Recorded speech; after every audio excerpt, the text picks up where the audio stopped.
Hello everyone. आज हम 14 जून 2025 की द हिंदू की इम्पोर्टेंट न्यूज़ को कवर करेंगे। तो हमारी न्यूज़ क्या रहेंगी? पहली हमारी न्यूज़ होगी गाज़ा सीज़ फायर से भारत की दूरी, भारत ने ऐसा क्यों किया है, हम ये देखेंगे। उसके बाद ईरान इजराइल युद्ध का भारत की इकॉनमी पर क्या प्रभाव पड़ने वाला है। भारत में वन अधिकार अधिनियम 2006 लागू किया गया है और डिजिटल साक्षरता पाठ्यक्रम का हिस्सा बनाना जरूरी है। तो इसके बारे में हम आज ये न्यूज़ कवर करेंगे। तो हमारी पहली न्यूज़ है India abstains from Gaza ceasefire resolution in UNGA for the 4th time in 3 years. मतलब 3 सालों में ये चौथी बार हुआ है कि भारत जो है गाज़ा सीज फायर से दूर होता जा, मतलब दूरी बना ली है। यूनाइटेड नेशन जनरल असेंबली के द्वारा जो सीज फायर का मतलब आदेश दिया गया था उसमें भारत ने सिग्नेचर नहीं किए हैं। अब देखिए न्यूज़ चर्चा में क्यों है। 3 साल में चौथी बार ऐसा हुआ कि भारत में जो गाज़ा में युद्ध विराम है उसके लिए संयुक्त राष्ट्र महासभा का जो प्रस्ताव है उससे खुद को दूर रखा गया है। मोदी सरकार की नीति में इजराइल द्वारा गाज़ा पर बमबारी की आलोचना करने वाले बयानों पर मतदान न करने की जो प्रवृत्ति है वो बढ़ती जा रही है और उसको दर्शाता है, जिसमें कितने लोग मारे गए आज तक। मतलब अभी तक हम जो डेटा देखें तो 55,000 लोग इस युद्ध में मारे जा चुके हैं। भारत ने फिलिस्तीन को मान्यता दी थी 1988 में और यूएनजीए के उन 193 देशों में से 147 देश में शामिल है जिन्होंने पहली बार जो फिलिस्तीन राज्य को मान्यता दी। तो भारत ने मतलब भारत एक ऐसा देश है जिसने पहली बार ही फिलिस्तीन कंट्री को मान्यता दे दी थी। लेकिन अब जो बात हो रही है गाज़ा में सीज फायर करने की, तो उस पर भारत ने सिग्नेचर नहीं किए हैं बल्कि भारत ने उससे दूरी बना के रखी है। Bharat Albania, Dominica, Ecuador, Kiribati, Malawi और बाकी देशों के साथ मतदान में अनुपस्थित रहा है। 19 देशों में एक था। मतलब भारत के अलावा जो 18 देश और हैं जिन्होंने इस मतदान में मतलब वोटिंग नहीं की है, जबकि जो 180 देश हैं उनमें से 149 जो हैं उन्होंने नागरिकों की सुरक्षा को ध्यान में रखते हुए इसमें मतदान किया है। मतलब प्रस्ताव के पक्ष में उन्होंने हामी भर दी है।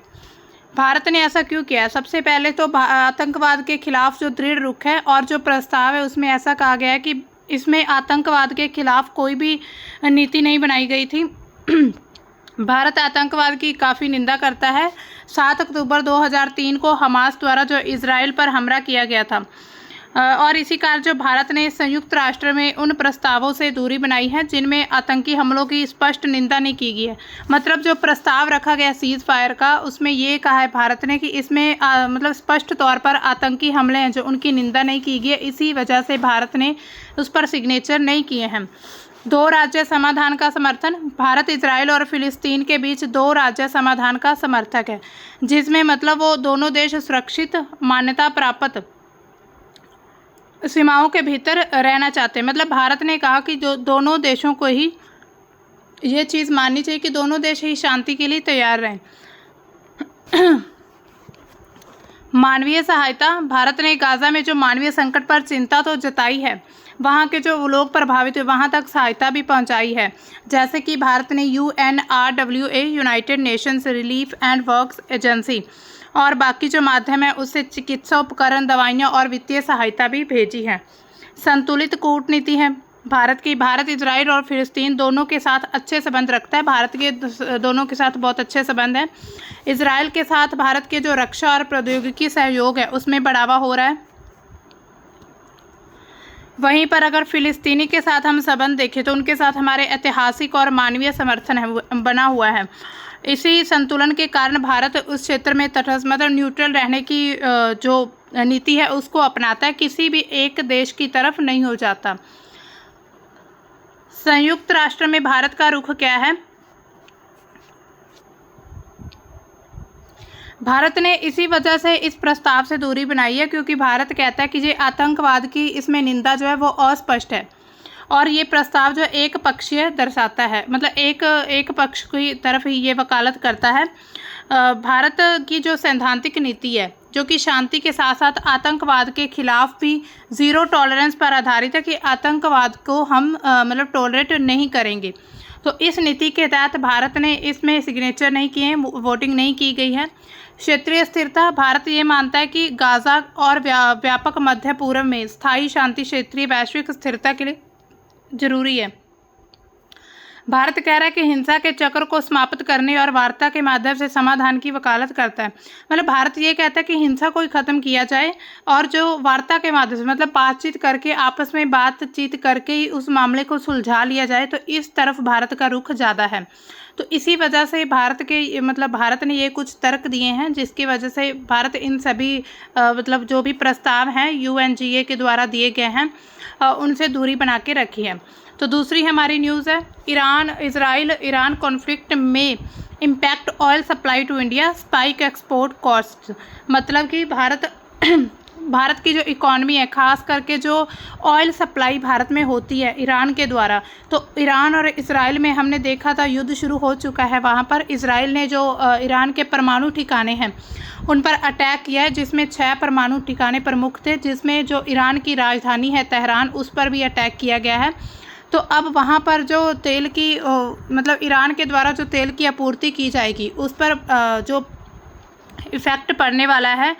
हो सकता है अब ईरान अपनी मर्ज़ी से मतलब कीमतों में बढ़ोतरी कर सकता है, कीमतें बहुत ज़्यादा बढ़ सकती हैं तेल की। हालांकि कुछ बदलाव देखने को भी मिल रहे हैं, कहीं पर शेयर मार्केट में गिरावट भी आई है और कहीं पर जो तेल की कीमतें वो बहुत ज़्यादा बढ़ रही हैं। ईरान इजराइल संघर्ष शुरू हो चुका है। भारत की जो तेल आपूर्ति और निर्यात है उस पर गंभीर प्रभाव पड़ सकता है अगर ये तनाव बहुत लंबा चला गया। मतलब ये युद्ध अगर लंबा चला गया गाज़ा की तरह, तो फिर भारत में बहुत बड़ा संकट आ सकता है। जो हॉर्मुज जलडमरू मध्य है वो भी बंद हो सकता है, जिसके रास्ते भारत और ईरान का जो व्यापार होता था। भारत के जो वैकल्पिक स्रोत और कूटनीतिक उपाय हैं, ठीक है, उन पर निर्भरता बढ़ा सकता है भारत। लेकिन जो आम आदमी है उस पर महंगाई और आर्थिक दबाव बहुत ज़्यादा बढ़ेगा। अब देखिए तेल आपूर्ति पर क्या प्रभाव होगा। कच्चे तेल की जो कीमतें उनमें वृद्धि हो जाएंगी, क्योंकि अब ईरान पर हमला हो चुका है, इजराइल ने किया है। कच्चे तेल की जो कीमतें उसमें काफ़ी उछाल देखा जा रहा है, लेकिन उसमें अब वैश्विक स्तर पर भी कीमतें बढ़ सकती हैं, जिसमें जो ब्रेंट क्रूड की कीमत है 2 दिनों में लगभग $10 प्रति बैरल बढ़कर $75 तक पहुंच गई है। भारत जो कि अपनी 85% तेल की ज़रूरतें आयात पर निर्भर है और इसका सीधा असर पड़ सकता है। मध्य पूर्व से जो भारत का आयात था 44.6% होता था और इस क्षेत्र में तनाव बढ़ने की वजह से जो आपूर्ति है वो कम हो सकती है, मतलब सप्लाई भारत की बंद हो सकती है। हॉर्मुज जलडमरू मध्य का जोखिम होगा। आप देख सकते हैं यहाँ पर ये है हॉर्मुज जलडमरू मध्य जो स्ट्रेट है, हॉर्मुज स्ट्रेट है, तो इस पर इफ़ेक्ट पड़ सकता है।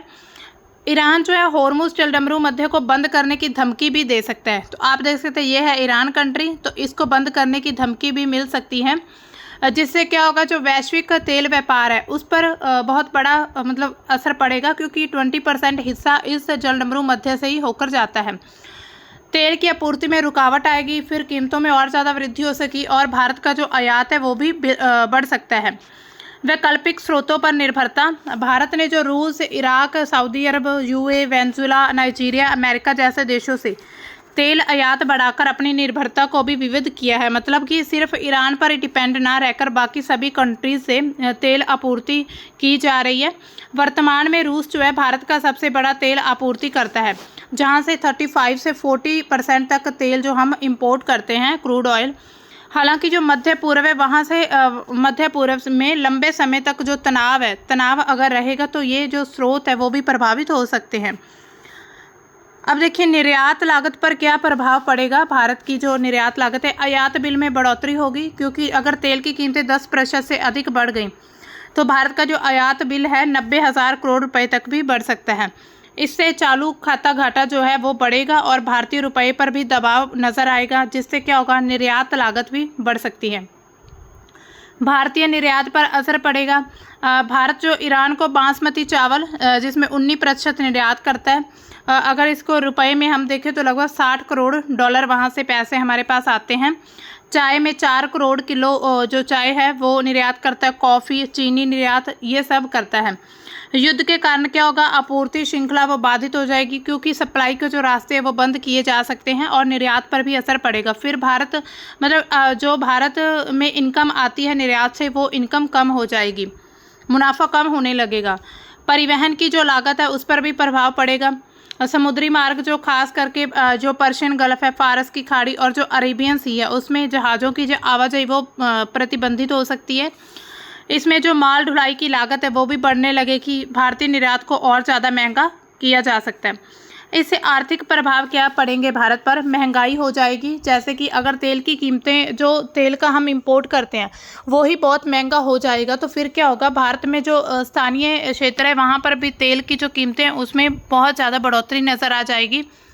हालांकि भारत में अभी भी पेट्रोल काफ़ी महंगा है, लेकिन फिर भी धीरे धीरे पेट्रोल की कीमत और ज़्यादा बढ़ सकती है, जिसमें पेट्रोल, डीजल, रसोई गैस, खाद्य पदार्थों की जो कीमतें हैं वो भी बढ़ती नज़र आएंगी। मतलब महंगाई एक तरह से बहुत ज़्यादा हो जाएगी भारत में, जिसमें आम जनता के द्वारा अपना जो जीवन जीना बहुत मुश्किल हो सकता है। आर्थिक विकास क्या होगा? परिवहन और उत्पादन लागत जब बढ़ेगी तो औद्योगिक उत्पादन पर, जीडीपी पर भी प्रभाव पड़ेगा। शेयर बाजार में अस्थिरता हो जाएगी। जैसे कि शेयर मार्केट में हालांकि गिरावट देखी गई है जब से ईरान इजराइल युद्ध शुरू हुआ है तब से। अक्टूबर 2024 की जो सेंसेक्स है उसकी 1769 अंकों की गिरावट देखी जा सकती है। मतलब कि ये एक उदाहरण दिया है कि 2024 में भी इतनी ज़्यादा गिरावट हो गई थी शेयर मार्केट में। रुपये पर दबाव बढ़ेगा। जो आयात बिल अगर बढ़ेगा तो डॉलर की मांग ज़्यादा बढ़ जाएगी, जिसमें क्या होगा, रुपये का जो मूल्य है वो कम हो जाएगा। अब देखिए इसके लिए भारत की प्रतिक्रिया और उपाय क्या क्या हो सकते हैं। तेल भंडार, भारत के पास अभी तक अगर देखा जाए तो 12 दिनों को जो तेल आपूर्ति है मतलब अभी तक पर्याप्त है। सरकार कच्चे माल के भंडार को बढ़ा रही है और विश्व मुद्रा भंडार रिकॉर्ड स्तर पर है। वैकल्पिक ऊर्जा, जिसमें बायोफ्यूल ब्लेंडिंग और ग्रीन हाइड्रोजन जैसे विकल्पों पर ध्यान दिया जा रहा है, जिससे क्या होगा, तेल पर जो निर्भरता है वो कम हो जाएगी। पेट्रोलियम मंत्री जो है हरदीप सिंह पुरी, उन्होंने कहा है कि वैश्विक तनाव के बावजूद भी जो आपूर्ति है वो बिल्कुल स्टेबल रहेगी। कूटनीतिक रुख भी अपनाया भारत ने। संयम और कूटनीति के माध्यम से समाधान की अपील की है ताकि जो क्षेत्रीय तनाव उसको कम किया जा सके। मतलब भारत जो है वार्ता में विश्वास करता है कि वार्तालाप के तरीके से जो भी हमारी जो भी प्रॉब्लम्स हैं, समस्याएं हैं, उनको सॉल्व किया जा सके। तो इसी वजह से भारत इस नीति को अपनाना चाह रहा है कि ये जो विश्व में जो अशांति फैली हुई है उसको वार्ता के माध्यम से समाधान की अपील करके उसको सही किया जा सके, जिससे क्या होगा, पूरे विश्व के साथ साथ भारत की अर्थव्यवस्था भी स्टेबल होने लगेगी। अब देखिए हमारी जो नेक्स्ट न्यूज़ है, in a first centre sanctions over 300 FRA cells to facilitate implementation of forest rights act across 18 states and UTs. मतलब कि भारत में पहली बार 18 राज्य और यूटी में जो वन अधिकार अधिनियम है उसको लागू किया गया है। मतलब कि वन अधिकार अधिनियम को और ज़्यादा सुगम बनाने के लिए 300 से अधिक FRA सेल स्थापित करने की मंजूरी दी जा चुकी है। ये कदम क्यों उठाया गया है? वनवासी जो समुदाय हैं जो कि जंगलों में अपना जीवन यापन करते हैं, जंगलों पर निर्भरता है उनकी, जिसमें विशेष तौर पर जो ट्राइब्स आती हैं और जो बाकी जो परंपरागत वन निवासी हैं, उनके अधिकारों को सुनिश्चित करने के लिए ऐसे कदम उठाए गए हैं ताकि उन्हें भूमि पर स्वामित्व मिल सके, उपयोग और संरक्षण के अधिकार दिए जा सके। वन अधिकार अधिनियम 2006 क्या है? फॉरेस्ट राइट्स एक्ट FRA, जिसको शॉर्ट फॉर्म में कहते हैं 2006। ये एक बहुत ही इम्पॉर्टेंट कानून है जिसे आधिकारिक तौर पर अनुसूचित जाति और अन्य परंपरागत वन निवासी, मतलब कि जो वनों में काफ़ी लंबे समय से रह रहे हैं, जब हम इतिहास को पढ़ते हैं तो उसमें भी हम देखते हैं सबसे पहले जो मानव ने जंगलों में रहना शुरू किया था, तो जब से मतलब बहुत परंपरागत समय से जो समुदाय या जनजाति जंगलों में रह रही, उनके अधिकारों को सुरक्षित रखने के लिए इस कानून को लागू किया गया है। इसका उद्देश्य है कि वनवासी जो जंगलों में रहते हैं, अनुसूचित जातियां ST और अन्य परंपरागत वनवासी OTFD को उनके पारंपरिक वन अधिकारों को मान्यता दी जाए और औपनिवेशिक काल से जो चली आ रही वनवासियों के साथ ऐतिहासिक अन्याय हो रहा है। मतलब उनके जो वनों की जो भी भूमि है उसको बिना किसी परमिशन के उनको छीना जा रहा है या फिर उन पर जो खनन माइनिंग वाला प्रोसेस है वो किया जा रहा है, तो उनके अधिकारों को संरक्षित रखने के लिए ये कानून बनाया गया था। लागू होने वाले समूह कौन कौन से? एसटी जनजातियां हैं, जो अनुसूचित जनजातियां जो कि वन क्षेत्रों में रहती हैं और अपनी आजीविका के लिए सिर्फ जंगलों पर ही निर्भर होती हैं। अन्य परंपरागत वन निवासी जो कि गैर आदिवासी समुदाय है, मतलब इनको आदिवासी नहीं कहेंगे, लेकिन फिर भी ये बहुत लंबे समय से, जिसमें कम से कम 3 पीढ़ियों से ये जंगलों में ही रहते आए, लगभग 75 वर्ष पहले से जंगलों में रहते हैं। तो इन पर जो मतलब निर्भरता है इनकी, वो जंगलों पर ज़्यादा है, तो इन पर ये कानून लागू होंगे। इसमें अधिकार क्या क्या प्रदान किए जाएंगे? सबसे पहले तो इंडिविजुअल राइट्स दिए जाएंगे, जिसमें भूमि पर खेती निवास करने के लिए अधिकतम मतलब मैक्सिमम 4 हेक्टेयर तक की भूमि का इनको स्वामित्व मिलेगा, राइट मिलेगा। 13 दिसंबर 2005 से पहले उसका कब्जा होना चाहिए, मतलब 2005 से पहले उस भूमि पर अगर किसी भी जनजाति, ट्राइब या किसी भी समुदाय का कब्जा है तो उस पर वो उस भूमि पर खेती कर सकता है, निवास कर सकता है और 4 हेक्टेयर तक की भूमि को यूज़ कर सकता है। सामुदायिक अधिकार दिए गए कम्युनिटी राइट्स, जिसमें जो गांव की सीमा में वन संसाधन जैसे कि लघु वन उपज MFP का उपयोग और प्रबंधन, मतलब गांव की सीमा में ही वन संसाधनों को जो प्रबंधन करने का अधिकार दिया गया। सामुदायिक वन संसाधन अधिकार, जो कि समुदाय को वन क्षेत्रों के संरक्षण प्रबंधन का अधिकार देता है कि आप जो जंगलों वाले क्षेत्र को संरक्षित रख सकते हैं, उसकी सुरक्षा के लिए आप कुछ भी कर सकते हैं।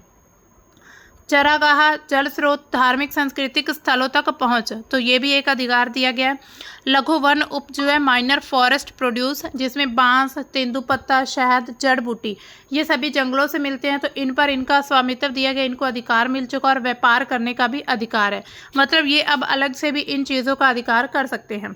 विकास सुविधाओं तक पहुंच, जैसे कि स्कूल, अस्पताल, सड़क, बिजली जैसी बुनियादी ज़रूरतें हैं, उनको पूरा करने के लिए वन भूमि का उपयोग किया जा सकता है और मैक्सिमम 1 हेक्टेयर जो वन संरक्षण अधिनियम की मंजूरी के साथ, मतलब कि 1 हेक्टेयर वन संरक्षण अधिनियम की मंजूरी हो, उसके बाद ही ये सब कुछ वनों में बनाया जा सकता है अपनी सुविधा के अकॉर्डिंग।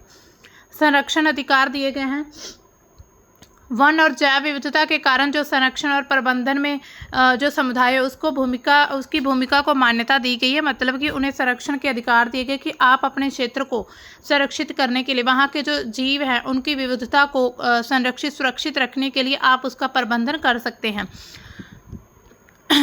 तो ये अधिकार दिए गए हैं। अब अधिकार, जो व्यक्ति अधिकार लेना चाहता है, मतलब जिनको अधिकार चाहिए, उनके पास भी कुछ ऐसे प्रूफ वगैरह जो दिखाएंगे कि हम 75 साल से इसे रह रहे हैं या फिर हम इस ट्राइब से बिलोंग करते हैं या कुछ भी, तो उसके लिए एक जांच प्रक्रिया शुरू की जाएगी। मतलब ऐसे ही नहीं कोई भी व्यक्ति आकर कोई फेक डॉक्यूमेंट या कुछ भी बनाकर, है ना, कल को कह सकता है कि हम तो इतने साल से जंगल में रह रहे हैं तो हमें ये अधिकार मिलने चाहिए।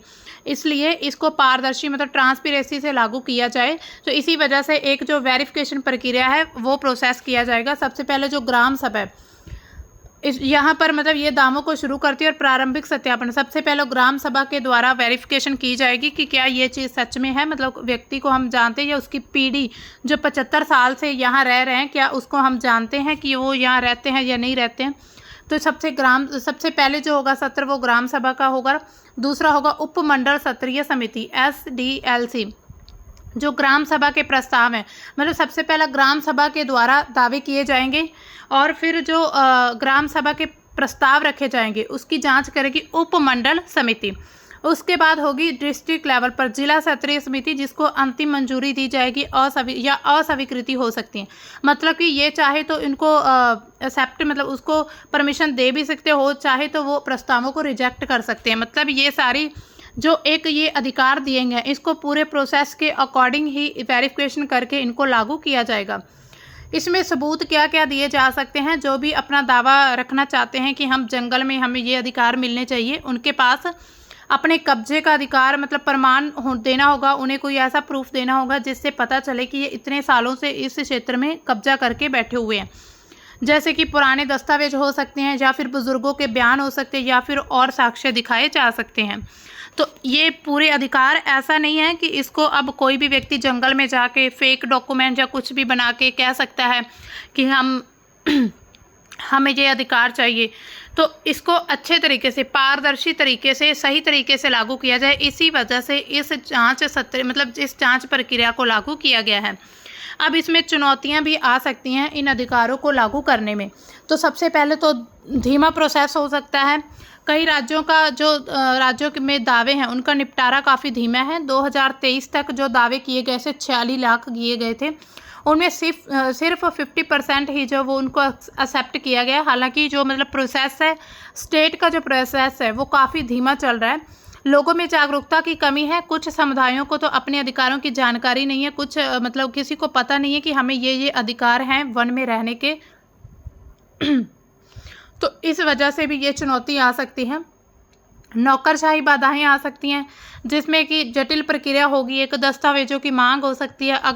अगर कोई व्यक्ति सच में ही इतने सालों से रह रहा हो लेकिन उसके पास दस्तावेज ना हो, कोई प्रूफ ना हो, तो उसके लिए ये प्रॉब्लम आ सकती है। संघर्ष हो सकता है। वन विभाग और वनवासियों के बीच टकराव हो सकता है, क्योंकि वन विभाग कहेगा कि जो हमारा क्षेत्र है वो हम किसी को क्यों दें, है ना। तो वो अपनी गतिविधियां अपने तरीके से करना चाहते हैं, और इस अधिनियम के तहत जो वनवासी हैं उनको अधिकार दिए गए हैं, क्योंकि वो अपने क्षेत्र को संरक्षित रख सकते हैं। इसी वजह से जो वन विभाग है उसको अक्सर भूमि अपने नियंत्रण में रखना चाहता है, तो ये भी एक तनाव हो सकता है। लघु वन उपज का सीमित लाभ होगा, जैसे कि बांस और जैसे संसाधनों पर स्वामित्व लागू करने में देरी हो सकती है। अब देखिए कौन कौन सी स्टेट में ये लागू किया गया है। जो 18 राज्य हैं उसमें आते हैं आंध्र प्रदेश, असम, बिहार, छत्तीसगढ़, गुजरात, हिमाचल प्रदेश, झारखंड, कर्नाटक, केरल, मध्य प्रदेश, महाराष्ट्र, उड़ीसा, राजस्थान, तमिलनाडु, त्रिपुरा, उत्तर प्रदेश, पश्चिम बंगाल। तो आप ये देख सकते हैं मैप में भी आप आप देख सकते हैं ये जो भी क्षेत्र हैं, तो ये वही क्षेत्र हैं जहाँ पर जंगलों की मतलब जंगलों की जो प्रतिशत है वो ज़्यादा है। जहाँ पर वन ज़्यादा पाए जाते हैं तो उनमें इनको संरक्षण दिया जाएगा, क्योंकि वनवासी तो वनों में ही रहते हैं। तो इसी वजह से इन 18 राज्यों में इस कानून को लागू करने का प्रस्ताव मतलब मंजूरी दे दी गई है, इसको लागू किया जाएगा। इसके अलावा यूटी भी है, जिसमें अंडमान निकोबार द्वीप समूह है, दादरा नगर हवेली है, दमन दीव है, और बाकी जो जहाँ पर वन क्षेत्र है मतलब जहाँ पर जंगल वाला क्षेत्र है, तो उन यूटी में और जो राज्य हैं इनमें इनको लागू करने की जो मंजूरी मिल चुकी है।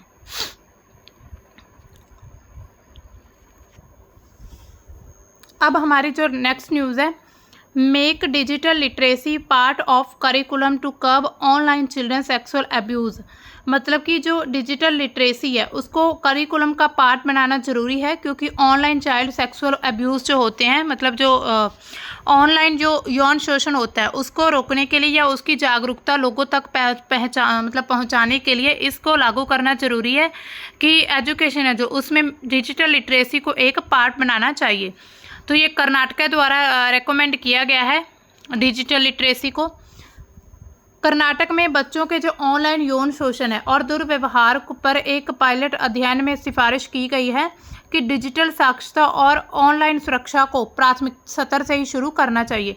मतलब स्कूली जो पाठ्यक्रम है, हालांकि ऐसा होता है कि कई ऐसे भी कॉलेज हैं जहां पर कॉलेज में ये शिक्षा दी जाती है, लेकिन अब इसको स्कूल लेवल से ही शुरू करना होगा, क्योंकि बच्चों को इसके बारे में अवेयरनेस होनी बहुत ज़रूरी है। क्योंकि आज का समय हम देख रहे हैं कि बहुत ही गलत कार्य किए जा रहे हैं, जिसके द्वारा जो सबसे बड़ा मतलब प्रॉब्लम आती है जब ऑनलाइन कोई भी यौन शोषण, साइबर क्राइम, जो ऑनलाइन क्राइम होते हैं उसमें उसकी संख्या में उसका प्रतिशत दिन ब दिन बढ़ता जा रहा है। तो इसी वजह से बच्चे किसी भी गलत रास्ते पर ना जाएं, तो उनके लिए ये जो शिक्षा है वो स्कूली स्तर पर ही शुरू करनी होगी। तो ये कर्नाटक के द्वारा सिफारिश की गई है। इससे क्या हो सकता है, मतलब इससे क्या क्या फ़ायदे होंगे, जागरूकता और सुरक्षित व्यवहार हो सकता है, जिसमें क्या होगा बच्चों को ऑनलाइन जो गोपनीयता मतलब ऑनलाइन प्राइवेसी, सुरक्षित पासवर्ड और संदिग्ध लिंक या संदेशों की पहचान करने जैसे कौशल सिखाए जाएंगे। मतलब बच्चों को पता लग जाए कि ये लिंक सही नहीं है, इसको ओपन करना, या फिर ये हमें गलत संदेश देता है इस लिंक से, या फिर हमारे पासवर्ड को हम कैसे सुरक्षित रख सकते हैं, ऑनलाइन हम अपनी प्राइवेसी को कैसे बरकरार रख सकते हैं। तो इन सभी की शिक्षा दी जाएगी। यूनेस्को और यूनिसेफ की रिपोर्ट जो है वो बताती है कि डिजिटल साक्षरता बच्चों को शोषणकारी सामग्री से बचने के लिए मतलब सक्षम बनाती है। जो बच्चों को शोषण होता है उनसे बचने के लिए बच्चों को अवेयर किया जाएगा, जिससे वो सक्षम बनेंगे। प्रारंभिक शिक्षा का महत्व क्या होगा? 2021 में PAT इंटरनेशनल और इंटरपोल द्वारा किए गए एक अध्ययन में ये एक स्टडी की गई थी। उसमें ये पाया गया कि 10 से 14 वर्ष की जो आयु के बच्चे हैं उनको डिजिटल साक्षरता सिखाने में ऑनलाइन शिकारियों प्रीडेटर्स के हेर फेर को बेहतर समझ सकते हैं। ये शिकारियों नहीं होगा, ये शिक्षकों होगा, ऑनलाइन शिक्षकों। पाठ्यक्रम में इसे शामिल करने से बच्चों में आत्मविश्वास और सतर्कता बढ़ सकती है। मतलब बच्चों में फिर कॉन्फिडेंस बढ़ेगा, उनमें सतर्कता, वो अवेयर रहेंगे हर एक चीज़ को लेकर। जब बच्चे को पहले ही नॉलेज दी जाएगी कि ये चीज़ सही है, ये गलत है, तो वो सही गलत में पहचान करके आसानी से अपना बचाव कर सकता है। तो इससे क्या होगा कि बच्चों की जो प्रारंभिक शिक्षा उसका महत्व और ज़्यादा बढ़ जाएगा। बच्चों को शुरुआती जीवन में ही अपने जो भी ऑनलाइन क्राइम्स होते हैं उनके बारे में पता, साइबर क्राइम्स के बारे में उन्हें नॉलेज होगी और वो कल को इस चीज़ के मतलब अगर उन्हें कहीं ऐसी समस्या का सामना करना भी पड़ता है तो वो आसानी से सॉल्यूशन निकालने में सक्षम हो सकते हैं। अब देखिए पाठ्यक्रम में एकीकरण किया जाएगा। जो एक्सपर्ट है वो क्या कहते हैं कि डिजिटल साक्षरता को केवल तकनीकी कौशल तक सीमित नहीं रखना चाहिए। मतलब डिजिटल जो एजुकेशन है, डिजिटल लिटरेसी जो है उसको सिर्फ टेक्निकल जो स्किल्स होती हैं उस तक लिमिटेड नहीं होनी चाहिए, बल्कि सामाजिक भावनात्मक शिक्षा के साथ इसको कनेक्ट करके देना चाहिए। मतलब बच्चों में ये पाठ्यक्रम का हिस्सा हो सकते हैं। सोशल इकोनॉमिक लर्निंग के साथ जोड़कर बच्चों को बहुत अच्छी शिक्षा दी जा सकती है। ऑनलाइन नैतिकता के बारे में सहमति जैसे कि कॉन्सेंट और डिजिटल फुटप्रिंट के बारे में जागरूकता शामिल होगी। ऑस्ट्रेलिया और यूके जैसे देशों में स्कूलों ने ऐसा किया भी है जिसके सकारात्मक परिणाम देखे गए हैं। मतलब कि एक रिपोर्ट बताती है कि ऑस्ट्रेलिया और यूके जैसे देशों में डिजिटल लिटरेसी में इन सभी को करिकुलम का पार्ट बनाया है, तो जिससे क्या कि पॉजिटिव रिजल्ट्स देखने को मिले हैं। तो इसी तरह से अब भारत में भी इस चीज़ की मांग की जा रही है कि भारत में भी डिजिटल लिटरेसी को करिकुलम का पार्ट बनाना चाहिए। और इसमें सिर्फ ऐसा नहीं कि किसी स्किल के बारे में जानकारी, बल्कि बच्चों को जो सामाजिक भावनात्मक शिक्षा है उसके साथ कनेक्ट करके हर एक प्रकार की उनको ऑनलाइन जो भी होता है क्राइम्स वगैरह या उनसे कैसे बचाव किया जा सकता है उनकी जानकारी देनी जरूरी है। भारत में इसकी स्थिति क्या है अगर आज हम देखें, भारत में NCPCR जो कि राष्ट्रीय बाल अधिकार संरक्षण आयोग है एक, उसने ऑनलाइन सुरक्षा को बढ़ावा देने के लिए डिजिटल साक्षरता को स्कूलों में कंपलसरी करने की सिफारिश तो कर दी है। 2023 की एक केस स्टडी आती है IIT दिल्ली और साइबर सुरक्षा जो एक्सपर्ट है उनके द्वारा। उन्होंने कहा कि जो ग्रामीण मतलब गांव और जो शहरी क्षेत्र है बच्चों ऑनलाइन शोषण के प्रति असुरक्षित है। मतलब उन्हें पूरी तरह सुरक्षित नहीं हम समझ सकते, क्योंकि डिजिटल साक्षरता उसकी कमी है। डिजिटल जो लिटरेसी है वो कम होने की वजह से बच्चे क्या हैं ऑनलाइन शोषण के प्रति असुरक्षित हैं। उनको मतलब वो अभी तक सेफ नहीं है। ऑनलाइन जो भी शोषण होता है उसको उनको पहचान नहीं है, इस चीज़ की समझ नहीं है, तो उनमें जागरूकता भी कम है। और जब देखा जाए ग्रामीण क्षेत्रों में तो ये बहुत ही ज़्यादा देखने को मिलता है, क्योंकि गांव में हर एक प्रकार की जो फैसिलिटी होती है वो कम पहुंचती है। मतलब लोगों तक जागरूकता बहुत ही कम होती है। तो इसी वजह से इस शिक्षा को स्कूली लेवल पर ही, स्कूल के लेवल पर ही अनिवार्य करना ज़रूरी है। अब इसके लिए सुझाव क्या क्या हो सकते हैं। आयु उपयुक्त मॉड्यूल होना चाहिए, जैसे प्राथमिक सत्र पर जो बुनियादी ऑनलाइन सुरक्षा उसकी जानकारी देनी चाहिए, और माध्यमिक सत्र पर जैसे कि जो प्राथमिक सत्र होता है जो प्राइमरी एजुकेशन होती है, उसके बाद तो मिडिल सेकेंडरी हाई एजुकेशन होती है, उस पर उन्नत विषय होते हैं जैसे कि डेटा गोपनीयता और साइबर कानून, इनके बारे में नॉलेज देनी चाहिए। मतलब ये सुझाव दिए गए हैं कि आयु के अकॉर्डिंग ऐसे मॉड्यूल तैयार किए जाएं कि ऐसा ना हो अब प्राइमरी लेवल के बच्चों को आप प्राइवेसी की बात बता रहे हो तो उन्हें ऑनलाइन प्राइवेसी का क्या पता, मतलब इतनी नॉलेज तो नहीं है बच्चों को।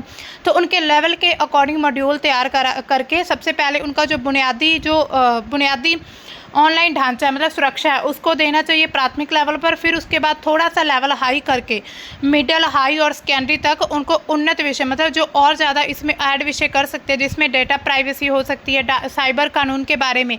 तो आयु के अकॉर्डिंग ये मॉड्यूल तैयार करा के एजुकेशन दी जा सकती है। शिक्षक प्रशिक्षण हो सकता है, जो टीचर्स मतलब जिन टीचर्स को अपॉइंट किया जाएगा ऑनलाइन डिजिटल लिटरेसी के बारे में मतलब जानकारी देने के लिए, तो उनको पहले ट्रेनिंग दी जानी चाहिए, पहले उनको पता होना चाहिए कि हमें बच्चों को क्या कुछ सिखाना है। अभिभावक जागरूकता होनी चाहिए। अभिभावक को भी, मतलब कि जो बच्चे के पेरेंट्स होते हैं, जब बच्चे के जो भी रिश्तेदार कुछ भी होते हैं ना, उनके जो गार्डियंस वगैरह होते हैं, तो उनको भी इन मुद्दे पर जानकारी होनी चाहिए, उनको भी शिक्षित दिया जाना चाहिए। ऐसे हो सकता है कि महीने में या हफ्ते में एक बार सेमिनार रख के या फिर मीटिंग करके उनको भी इसकी नॉलेज दी जा सकती है। कानूनी जागरूकता हो सकती है, जैसे कि बच्चों को पोक्सो अधिनियम और साइबर अपराधों से संबंधित कानूनों को बुनियादी ढांचे की जानकारी दी जानी चाहिए। मतलब कानून के ऐसा ही नहीं कि सिर्फ क्राइम्स के बारे में बताओ, उसके साथ ही जो भी कानून में मतलब कानून बनाए गए हैं उससे रिलेटेड, जैसे कि पोक्सो अधिनियम है, उसके बारे में भी बच्चों को जानकारी दी जानी चाहिए। तो ये कुछ सुझाव दिए गए हैं। तो आज के जो हमारे द हिंदू के टॉपिक थे इम्पोर्टेंट इतने ही थे। उसके अलावा जो ईरान और इजराइल का युद्ध है उस पर अब लगातार न्यूज़ आ रही है कि अब देखते हैं ये तनाव कितना लंबा और खींचा जा सकता है या इसके और ज़्यादा क्या इफ़ेक्ट पड़ेंगे। हालांकि अभी तक जो इफ़ेक्ट देखे जा रहे हैं वो वैश्विक स्तर पर जो भी शेयर मार्केट है या तेल की कीमत है उसमें ज़्यादा बढ़ोतरी हो चुकी है, और उसके अलावा भारत पर भी बहुत ज़्यादा इम्पैक्ट पड़ेगा, क्योंकि भारत जो है मध्य पूर्व से अपना तेल की जो आपूर्ति करता है तो उस पर इफ़ेक्ट होगा, और भारत में भी महंगाई बढ़ने के चांसेस बहुत ज़्यादा हैं। इसके अलावा हमने जो भी न्यूज़ देखी, आई होप आपको अच्छे से समझ आ गई होंगी। तो मिलते हैं हम अपने कल की न्यूज़ के साथ, तब तक के लिए बाय, थैंक्स फॉर वॉचिंग।